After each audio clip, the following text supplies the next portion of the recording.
very much to this week's parsha. It's brought down actually in the teachings of the Alter Rebbe in the Likutei Torah. Then the Alter Rebbe talks about the laws of Orla. So the idea, he talks about what does it mean to praise Hashem. So he quotes the teaching of the Holy Baal Shem Tov that says, Va'ata Kodesh, Hashem, you're Kodesh and separate. Yoshev, what brings you present into the world is Tehillas Yisrael, is through the praise of the Jewish people. So the previous Lubavitch Rebbe tells a story that the teaching of the Baal Shem Tov is connected with a story. That the Baal Shem Tov, Holy Baal Shem Tov, before he revealed himself, we know, he would travel from city to city, place to place, village to village, dressed as a simple shepherd, didn't give off any impression that he was a Talmud Chacham, scholar, a holy person, tzaddik. And he would inspire the Jewish people with different ways about Hashem, teachings of the Medrash, etc., and Gemaras, and in Yaakov, and bringing out the love the Jewish people have for Hashem, even the most difficult times that they lived in at the time.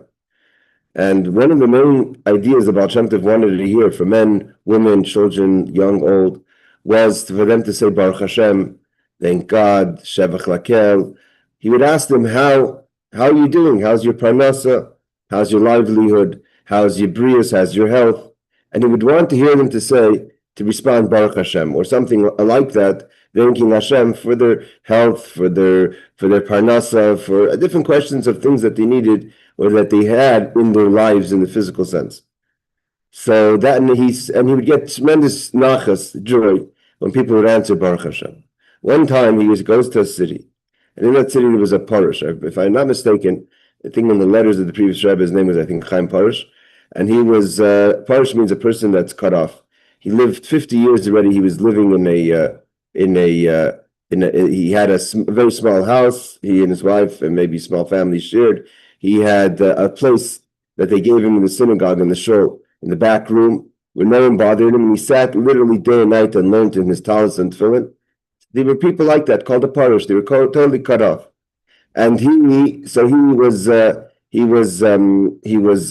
learning for 50 years. He would eat a little bit of bread at night with water, mamish, just to stay alive. It was just, that was the way he lived his life. The Baal Shem Tov made his way into this person's room, and he says to the parish, how is everything? How's your parnasa? How is your livelihood? How is your gesund? And the parish totally ignores the Baal Shem Tov. A person standing in front of him. Those days there was a big difference in the social levels between a scholar and a simple person. It was that gap was bridged later by the Baal Shem Tov after he revealed himself. So he said, how are you? How's everything? So he said, he didn't answer him. So he asked him again, how are you? He asked him a third time, how are you? He doesn't answer. How's your gesund? How's your... Finally, the parish gets so annoyed, he points at the door and he tells to the Baal Shem Tov, as if he's telling him to leave the room. So the Baal Shem Tov looks at the parish and he says in Yiddish, goes, why are you stealing from God his parnasa? Why are you taking God's parnasa? When he said those words, the parish was jolted. Here's a person dressed as a simple shepherd, is talking about God, and he says, how are you stealing God's parnasa? So the Baal Shem Tov continued. He says, we say Ata Kodesh, that God is separate. How is he Yoshev? How do we bring him in the world? Tehillas Yisrael, when we say Baruch Hashem, when a person says Baruch Hashem, someone asks him, how's your health? You say Baruch Hashem. Someone asks you, how's your parnasa? You say Baruch Hashem. That makes God present in the world. And that's his parnasa. That's his livelihood. Because the Jewish people get blessings from Hashem. And therefore we have, and Hashem gives us parnasa and he gives us gesund. But Hashem wants to hear back Baruch Hashem. And when we say Baruch Hashem, it inspires God to give us more parnasa and more gesund. The story ends over there in the Rebbe's talk of this week, but if I remember correctly in the letter, it says at the end this person became a big follower, a chassid of the Holy Baal Shem Tov. Another story I wanted to tell about the Vishnu Rebbe.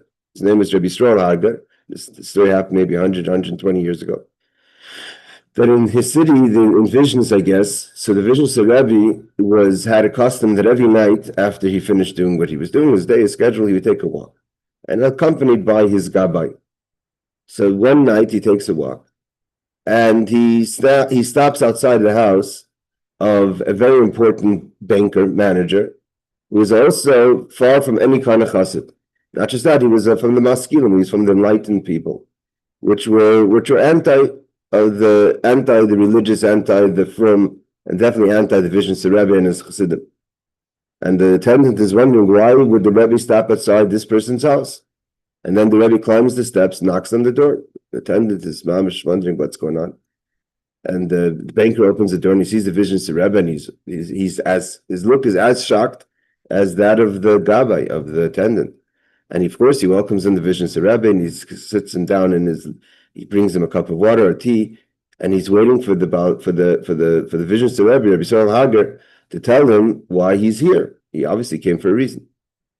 And he's just sitting there. The Rebbe's just sitting there. He's sitting there and he's sitting there, not saying a word. Finally, the banker excuses himself, and he kind of hints to the gabbai to follow him to the kitchen. He says, "What's going on? Why is the Vision Rebbe here?" So he goes, "I have no idea. Yeah, he came, he stopped here, and I'm with him. I have no idea." So the banker goes back and he sits next to the Vision Rebbe, and he says, he doesn't say nothing. He's not going to be disrespectful. And after a long, long silence, the Rebbe gets up and says, "Thank you much for hosting me." And he gets ready and he leaves the house. This banker is so shocked, doesn't understand what's going on. So he follows the Vision Rebbe, and the Rebbe walks back home. Like he's wondering, what's this all mean? Finally, the Vision Rebbe is about to go into his home, and the banker says, "Rebbe, I can't hold back, because when you're in my house, I would never ask you what you're doing here. It's not nice, it's not polite, but I must ask, what was this whole visit about? You came and you sat in my house, didn't open your mouth, didn't say a word." So he goes, I came to your house to fulfill a mitzvah. He goes, just like there's a mitzvah to say something if you know the person needs to hear and is ready to act on it, so too our rabbis teach us it's a mitzvah to not say something if you know the person is not going to listen to you. There's no reason to say something if it's not going to be effective. So I had something to say to you, but I know you wouldn't listen. So I decided to sit with you so I could fulfill the mitzvah of not saying something. So the banker says, "What are you talking about? What did you think that you had to ask me that you couldn't ask me?" Because I can't tell you because I would lose my mitzvah. But the banker, of course, his curiosity is very strong, and he can't understand what is it the Vision Rebbe would possibly want from him that he doesn't believe he could help him with. If he thinks he could help him, you're just getting mamish right. Finally, he begs the Rebbe, he says, "Please, I must know, what is it you wanted to ask me what you thought I wouldn't listen?" So I'll tell you. He said, "A woman comes to me this morning, an old, a young almana, a widow, and she's a young widow, and she just got a notice from your bank that she's going to have a foreclosure. She can't pay her mortgage, and your bank is going to foreclose on her house. And she's an almana, she's a widow with children, and I would have wanted you to take care of it, that she shouldn't be thrown out. But I don't think you would listen to me. So I decided I'm just going to at least have the mitzvah of sitting in your presence and not asking you to take care of the mortgage or to figure out a way." So the banker goes, "Rabbi, what are you talking about? I don't own the bank. I'm just the manager of the bank. I can't get involved. If a woman doesn't pay, I have to do my job." So the Rebbe says, "See, I told you wouldn't listen, so I didn't say." And the Rebbe walked into his house and closed the door. The banker was so tormented by this story because he at the end of the week, he himself, from his own money, paid the woman's mortgage and brought it up to date, what have you, and made sure that she would not get her eviction. So, like they say, silence speaks. At the end, the Rebbe was successful in getting this banker to take care of this huge, tremendous mitzvah of helping an almana. Okay, so those are two stories we told this week. Now we have a few minutes. About 20 minutes, let's learn some Shulchan Aruch. So we're learning the laws of davening, of the different additions we have to add to the Tefillah, like blessings of the rain, etc. So I think we learned law 3, but we'll just do it over again quickly. So yesh mekaymus, there's places, and like we said, Rebecca said in her minhag is not to have it, is bekayitz in the summer, which is the months we're now, that we say mashiv haruach u'maridato. Our custom in Chabad is Moridatol, but some people have Mashiv V'Ruach Moridatol. In the winter, we say Mashiv V'Ruach Moridageshen. We bless God for giving us rain. What happens in Tav V'Omer King Gamachor? What happens if you say Mashiv V'Ruach Moridatol into the winter? You forget that we switch over to Moridageshen, to blessing for rain, and we bless for dew, right? So he says, the law is if you didn't remember until after you've said Baruch Hashem, you said Baruch Hashem, you're about to say Mechai Mesim. So Gomer HaBracha Mechai Mesim, Ve'in Tzarech Lachzer, B'Shvil Askar Segeshem. You don't have to go back to mention rain. Why? Because if you mention do, so that's enough. If you remembered before you said Baruch Atah Hashem, so you say you should say Geshem, switch it in a place that's kind of in between subjects, like we said before. You can't just throw in a sentence in mid subject. Okay, footnote number 5. Mentioning do is sufficiently similar to mentioning grain. So we did do this law last week. Let's start from law 4. What happens is the opposite. In the summer, either your nusach is not to say anything, or if your nusach is to say more at all, but instead you made a mistake and you say God who gives wind and the rain, and we ask for rain. You asked for rain in the summer. So if you remembered that you asked for rain, or you blessed God for giving rain, which is kind of mentioning rain in the first bracha, in the second bracha, before you said Mechai Mesim. So then you start from At Gibber, you go back to At Gibber, and omit the Masha Baruch Hu Geshem. You're not supposed to be saying that.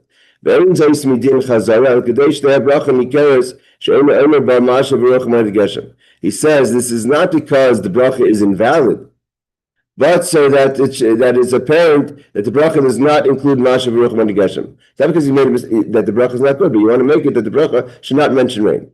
But in this case, if you don't remember and you finish the blessing, so then you can't go back to the beginning of the second blessing. You have to start to the beginning of the first blessing, the beginning of the Shemoneh Esrei. So in the summer months, which we're in right now, and it's usually the first few weeks that a person could get forgetful about this, because it's a new change. So we have to be careful that not to say Masha Baruch Hu Geshem. If we say it and we completed the bracha, then we have to go back to the beginning of davening, according to the Kitzur. If we have not completed the bracha, then we go back to At Gibber. Let's say you said Masha Baruch, but you didn't say anything else. You didn't say, you mentioned the wind, you don't mention the rain. So any maziklal, that surely doesn't do any damage, especially according to the minhag that says that we say Masha Baruch more than all. And you continue Mechal T'chaim, you don't have to correct it, you don't have to go back. And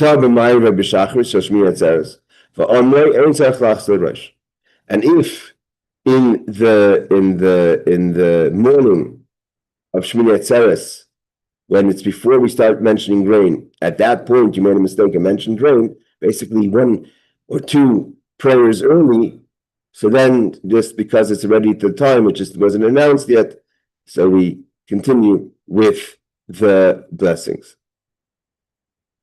Okay, now we're going to go to the footnote number 6. Although we do not add Masha Baruch until Musaf, since, however, the entire day of Shemoneh Esrei is compatible with its inclusion, once you have said it, the bracha is not invalid. So again, you said it a few tefillas early, meaning Shemoneh Esrei is the time we say it by Musaf, we start adding grain. But if you by mistake added it already the night before, in the Arvit, the Ma'ariv of Shemoneh Esrei, or in the Shachris, so it's not its proper time, but we don't have to go back, because in theory it is the whole day. That's the day that we turn over to rain. Okay. Now the question is, this is a question where we have a difference between Eretz Yisrael and Chutz La'aretz, right? Everyone knows that we have the request for rain.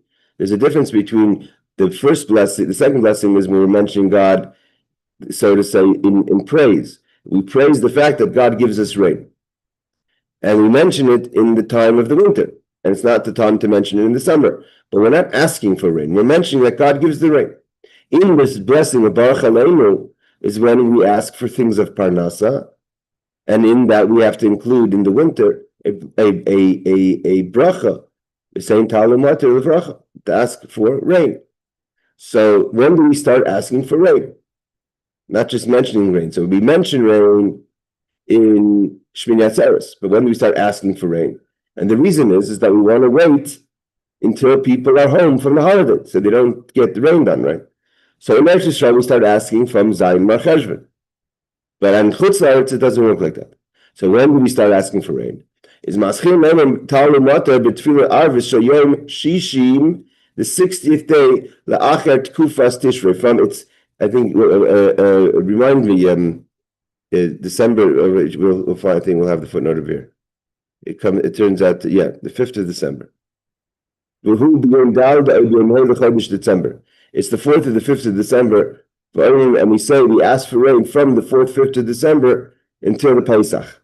And then for Pesach, we stop asking for rain and we omit the quest for rain. Hold on a second. Let's bring up the Siddur. So in our Nusach over here is we say in the summer we say the same bracha, give blessing. We don't mention anything about rain or dew. And in the winter we say the same tal umatar of bracha. When we say it, the same tal umatar of bracha, asking for rain, is from the 60th day of the Tekufa. We'll see what that means in a second in the footnotes of Tishrei. It's the seasonal, and that's connected with the season. Is connected with the sun, because in Judaism we go with the lunar calendar, but there's certain things that tkufas are connected to the seasons, and the seasons is connected to the sun. So then it works out to be the 4th or the 5th of December, and we say it till Pesach. Okay.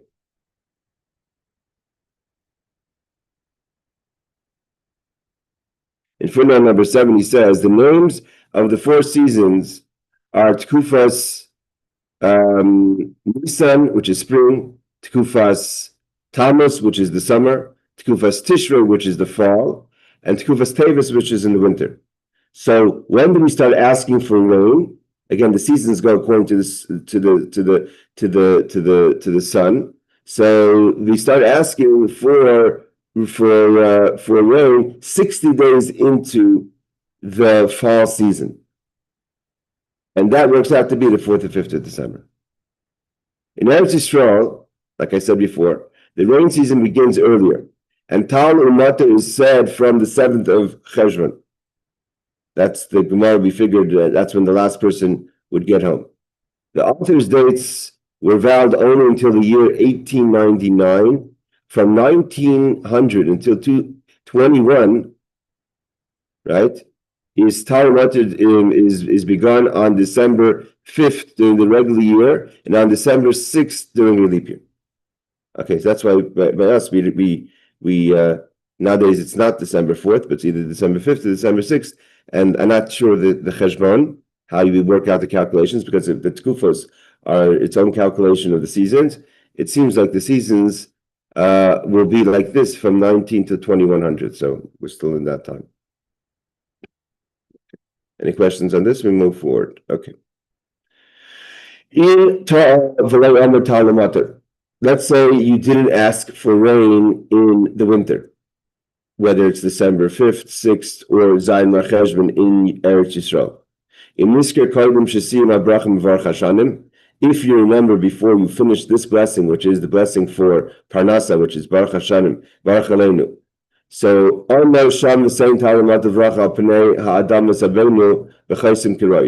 you add, you insert at that moment, wherever you remember, the same Talamat of Racha Pnei Adam V'Zabenu, and you finish the bracha properly.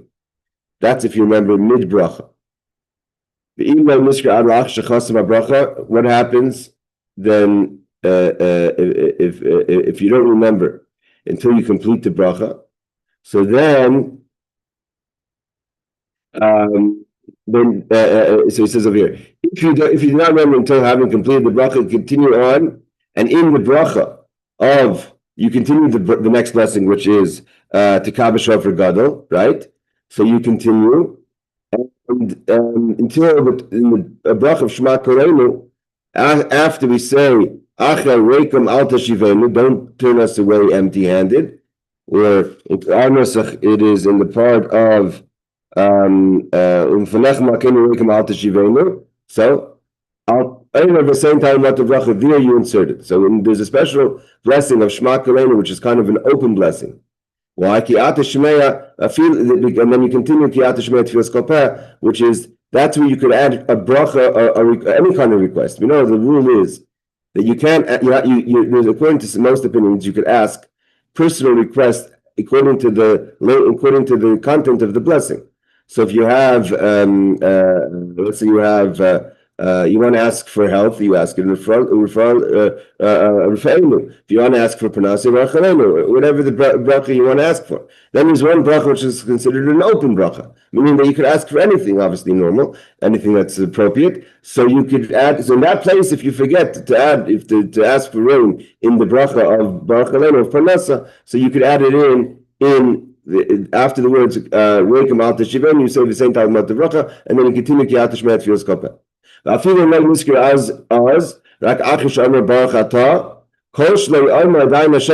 even say Baruch Atah Hashem of the bracha of Shema Kolenu, then you could say the same time about the bracha Ki'ata Shemaya. Again, you say Ki'ata Shemaya Tfilas Kopeh.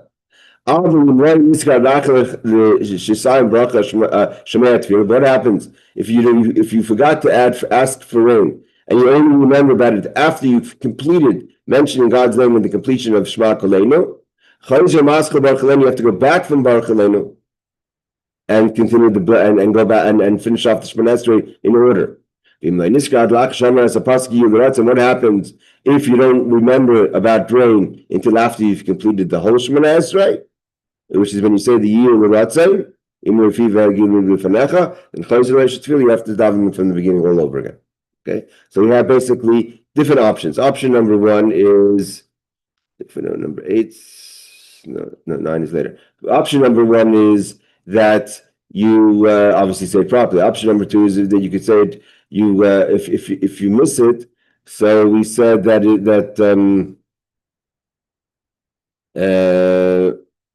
then you say in this recording bracha, you can say the same time about the bracha and you finish it off. You add it back into the bracha and you finish off the bracha. If you forget after you mention God's name, you insert it in Shema Kolenu until the end of Shema Kolenu. If you forget after you've completed Shema Kolenu, you go back to Baruch Elenu and finish off Shemoneh Esrei. If you finish Shemoneh Esrei and you remember then that you forgot to say it, you have to start the whole Shemoneh Esrei again.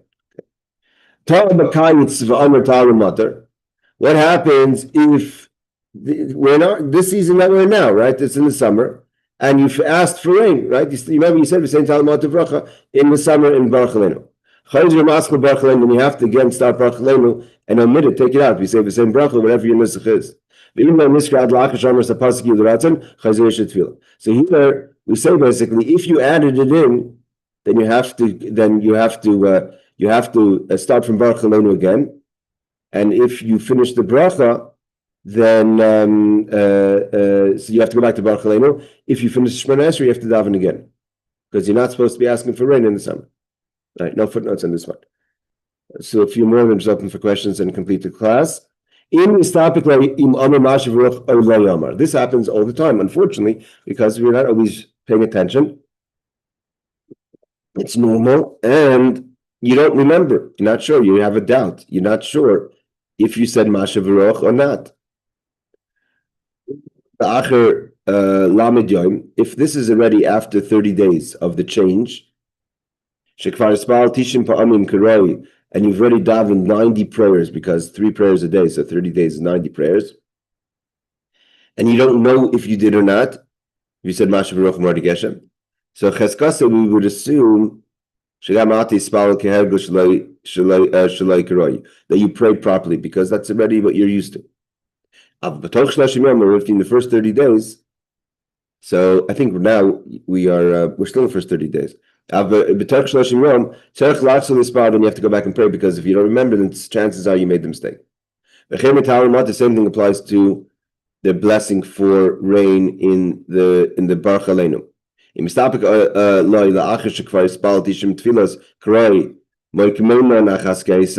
If you don't know what you did, but it's after 30 days, then we'll go according to the Chazaka. We'll establish we'll assume the fact is that you did the right tefillah, because it's already 90 prayers in. That you did it properly. But if you don't remember, but if it's in the 30 days, then you have to go back and daven again. All right, footnote number, long one here. Footnote number 9. Footnote number 9. There's some confusion about the author's use of 30 days and 90 Shemoneh Esreis. All right, so why? Concerning Motzaei Shabbos, 90 Shemoneh Esreis will be reached in 29 days because of the additional Musaf on Shabbos. And Shabbos comes at least 4 times in every 30-day period. So again, to being exact, if you're talking about Motzaei Shabbos Mordei Geshem, so then 30 days is too much. It's 29 days. You've already prayed 90 prayers. Likewise, it has to take 34 to 35 days to have Talumater said 90 times because we omitted the middle 13 brachas on Shabbos. So again, and then on the second blessing of Baruch Aleinu, 30 days is not enough. Why? Because on every Shabbos we have different prayers. So those 3 prayers don't count. So Shabbos comes either 4 or 5 times in every 30 days. So again, we don't have 90 tefillos because we didn't say Baruch Aleinu 90 times because you can't count Shabbos. So what is it? So the Mishnah Berurah holds that we can rely on either number leniently. Thus, after 90 Shemoneh Esreis in 30 days, whichever comes first, we can assume that the Talmud Motzaei Shabbos has been established by habit. So the Mishnah Berurah kind of bridges the confusion. He says it's either or. Either if you've had already 90 prayers, or you've had 30 days. By that point, you've already we could assume you've already worked out what's the correct davening, and if you don't remember what you did, we'll assume that you did the right one. Okay, I think we're going to finish over here, unless there's any questions. I think it's what we learned today is pretty straightforward. Okay, thank you again so much for joining, and I think we're going to continue like this if there's a... I have one question. Go ahead, Aaron. Okay, it's straightforward, you're absolutely right, but just what happens, you pray all these prayers and there's a drought? Because I heard there's other things you could do to get rain. A drought, you mean in the summer? What you're doing this prayer so you get rain. So when you start the prayer to sometime in the future, when you say these prayers, there's a drought. You didn't get rain for Israel. The question is the drought in the winter or in the summer? It's a difference. Okay, tell me both, because I don't. First of all, in general, the tkufa of Geshem is the winter. When we have all the fasts that are brought down in Masechtas Taanis about that they had these established, even till today we have. In Eretz Yisrael, we've had at least the Yom Tefillas for sure, special days of prayer for rain if it doesn't rain. I don't know if in Chutz La'aretz they've done it, but in Eretz Yisrael, in the 30 years I've been here, we've had more than once where we've gone through a very dry winter, and there's been some sort of program. I don't know if they fasted, but definitely special prayers that were instituted for rain prayer days. So that we would do in the winter. In the summer, we don't ask for rain, so it's not a time for rain. Now I know in Seattle, where I come from, where it rains very heavy in the winter usually. For some reason, growing up, I don't know if it's still today applicable. Growing up, we would have droughts in the summer, even though it rained the whole winter, and they would tell us, to monitor our showers, our washing machine, and that you weren't allowed to water your lawn, etc. But I don't know if that halachically I don't know if there's a source to establish. It's definitely not mentioned in Gemara Taanis to mention a special prayer day in the summer, because that's not the time we're asking for rain. My rabbis have told me that these prayers are only for Israel. We're praying when Israel should get rain, not anything for the rest of the world. That's why also, because that's the question about the differentness. We're going to get there about if you're living in different places, like in Australia or South America, where they're on the other side of the equator. But the rain that we ask in the bracha Baruch Aleinu is we ask it in the tekufa.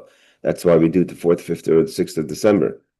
That's not just for Eretz Yisrael, but there's some ideas that we should focus on Eretz Yisrael. But nevertheless, there's no days of rain that we ask or establish fasts or days of prayer for rain in the summer. It's only winter. That's what I thought. But in the winter, so you've done it before. We've done it here in Eretz Yisrael. I don't remember a fast. At least I didn't fast. I don't remember being a public fast day, but we definitely had days of prayer for rain. We've had certain. I mean, this year, if I'm not mistaken, we've had pretty heavy rain in the winter. My yard shows it so, but I think we had other years we had no rain, or very little rain. All right, everyone. Thank you so much for joining. Shavua Tov again next week. We're going to try again at this time. Laila Tov, take care.